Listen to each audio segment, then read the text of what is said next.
شصد مالباتên koçber ji Efrînê yên li bajarê Kobanê diman gihiştin bajarê xwe.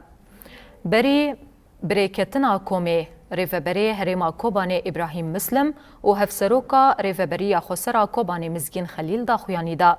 Şandeyeke hikûmeta Demkî ya Sûriyayê cîgerê fermandarê hêzin ewlekariya hundirîn a parêzgeha Hesekê Siyamend Efrîn.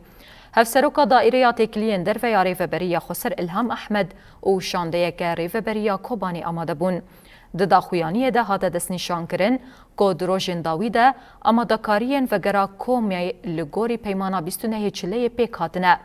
Her wiha hate gotin ku tê payîn ku hemû koçber berî cejna Qurbanê vegerin malên xwe. Karwanê koçberên Efrînê yê ku ji Kobanê birêketin gihiştin Efrînê. عفرینه کیرو بیا سری هر عفرینه یا آنها بینه ما کوچبر بون هم جی بری بینی بری وان کوچبر بون خدایشه وانا راست لی آنها کیرو گیش کردن خدای خوایا هم حواله هفن گیم ملتا کن هم گیم مری هفن هم گی خلق هفن کیرو خدایشه وانا بیا سری نم کردن وانا گیم عفرین کی نوارن يعني اینان که يعني شخص وصف کم نتی وصف کردن جی کیف خوشبون آرا نه بس از يعني هر ملتی کرد جعفرینه يعني کیف خوشه و اقبال گشت کابه گشت کجی همو عفرین لی گشت وگرن مالی خو ملکتی خو سر عرضی خو سر ملکی خو و ناف داری خو زیتونی و ناف مثلا مروی خو دخوازن بخوده هف حلم ما زیتونه يعني